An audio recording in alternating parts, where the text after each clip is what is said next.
Hello बच्चों, ये question एक जेई 2020 में आया था 4920 को टू बी एग्जैक्ट, शिफ्ट 1 में बाइनोमियल थ्योरम का क्वेश्चन है। और इसमें बेसिकली एक एक्सपेंशन दे रखा है 2x² + 3x + 4⁻10।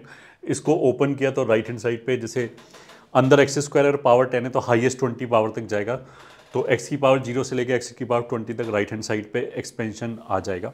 फिर इसने ये बोला है कि जो AR है वो बेसिकली x⁻r का कोफिशिएंट है, तो A7/A13 का हमें वैल्यू बताना था। ठीक है, तो जो इसका कन्वेंशनल सोल्यूशन है दैट यू कैन सी के इतना बड़ा है कि इसमें हमने A13 कैलकुलेट किया है, फिर A13 कैलकुलेट किया और A7 कैलकुलेट किया है, वो भी केसेस बना के। प्लस ये जो क्वेश्चन था ये इंटीजर टाइप क्वेश्चन था, तो इसमें गलती होने के बहुत सारे चांस थे कि पहले तो इतनी ज़्यादा कैलकुलेशन करो, फिर तुम्हें ये भी सोचना पड़ेगा कोई केस छूट तो नहीं गया, कहीं कैलकुलेशन में कोई दिक्कत तो नहीं आ गई।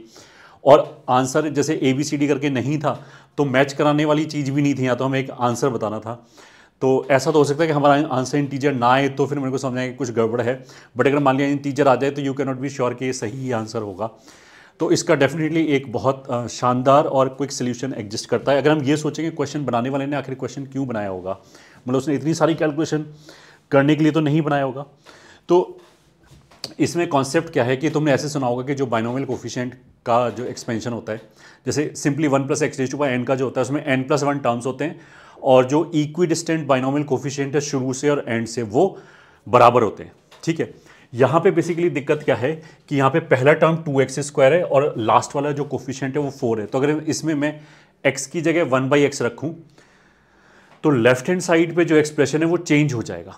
अगर लेफ्ट हैंड साइड वाला एक्सप्रेशन x की जगह 1/x रखने पे चेंज ना हो तो फिर क्या होगा कि x की जगह 1/x रखने पे यहाँ से x⁻20 कॉमन आ जाएगा, उसको राइट हैंड साइड पे ले जाओ और जो सीरीज है वो राइट हैंड साइड पे एकदम पलट जाएगी। मतलब जो हाईएस्ट पावर है वो A0 के साथ आ जाएगा, फिर उससे अगला पावर A1 के साथ आ जाएगा एंड सो ऑन। और लेफ्ट हैंड साइड पे अगर चेंज नहीं हुआ तो दोनों एक्सपेंशन सेम है। वहाँ से कंपेयर करके मैं ये बता सकता हूँ कि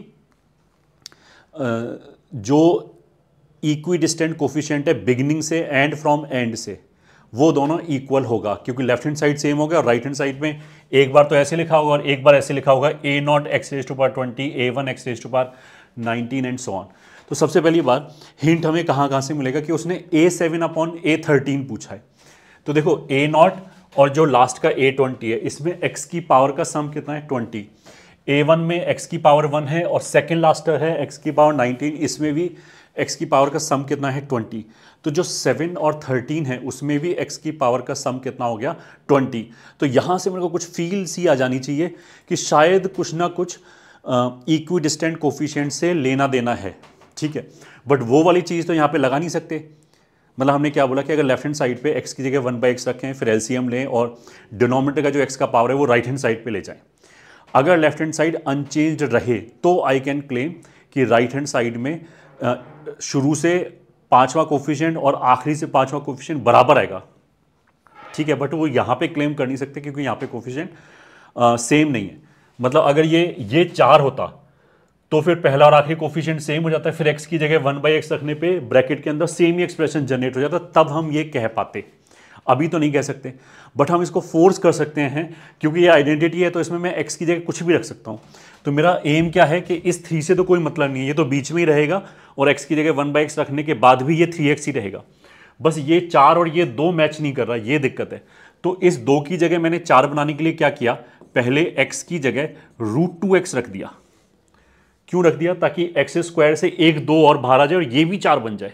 अब ये तो आइडेंटिटी है, इसमें तो हम कुछ भी कर सकते हैं। तो ऐसा करने से ये 4x² + 3x + 4 की पावर 10 हो गया, और ये हो गया A0 + A1 इंटू √2 साथ में और आ जाएगा A2 √2 की पावर जितना x² जितना x का पावर है, तो A20 के साथ √2 की पावर 20 इंटू x⁻20 ऐसे आ गया।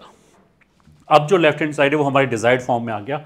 इसमें अगर देखो x की जगह 1/x रखोगे तो यू कैन सी कि ये 4/x² + 3/x + 4 की पावर 10 बराबर A0 + A1 √2/x plus and so on A20 √2 की पावर 20 x⁻20 ये हो जाएगा। यहाँ से एलसीएम लेके अगर मैं राइट हैंड साइड पे ले जाऊं तो ये 4 + 3x + 4x स्क्वायर की पावर 10 आ जाएगा and right hand side will become a0 x की पावर 20 + a1 √2 x की power 19 plus and so on. अब यू कैन सी कि जो पहला इक्वेशन है, मतलब ये वाला जो इक्वेशन है और जो ये वाला इक्वेशन, इन दोनों में लेफ्ट हैंड साइड बिल्कुल सेम है, जैसा ये लिखा है वैसे ये लिखा है, तो राइट हैंड साइड भी सेम रहनी चाहिए। तो यहाँ पे अगर a0 x की पावर 20 है और ये a20 इतना है, तो इन दोनों कोफिशिएंट को हम बराबर कर सकते हैं। तो अब जो इसमें a7 वाला टर्म है और जो a13 वाला टर्म है, उनके कोफिशिएंट बराबर होगा। तो a7 वाले कोफिशिएंट में a7 तो आएगा, साथ में √2 की पावर 7 और आएगा। ऐसी a13 वाले में a13 आएगा बट √2 की पावर 13 और आएगा। अब यहाँ से आ जाएगा a7 अपॉन a13 बराबर √2 की पावर 6 बचेगा, विच इज़ 2 की पावर 3 विच इज़ 8। तो अगर हमें ये क्लिक कर जाए तो हम ये विद इन 1 मिनट निकाल सकते हैं। बस मेरे को ये सिमेट्रिक बनाना पड़ेगा। अच्छा, जो एक्चुअल आंसर था दैट इंडीड वाज 8।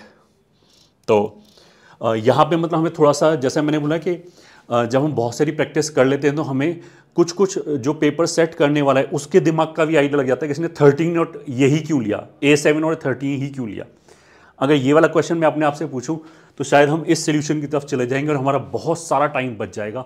जैसे मैंने कि बोला कि ये कैलकुलेशन करना मेंस के क्वेश्चन में is really very very very dangerous, कि पहली बार तो इतनी सारी कैलकुलेशन करो, उसमें भी फिर गलतियाँ होंगी, कभी यहाँ 4 की जगह 3 लिख दिया, 2 लिख दिया, उस तरह की गलती हुई, फिर भी जो लास्ट में आंसर आएगा उसको कॉन्फिडेंस नहीं आएगा। तो these kind of things can save a lot of time अगर हम थोड़े से विजिलेंट हैं और थोड़ा सा अगर हमें कॉन्सेप्ट्स पता हैं और ये शॉर्टकट्स पता हैं। आपके पास कोई और बेटर सोल्यूशन है तो ज़रूर कमेंट सेक्शन में बताइए। All the very best.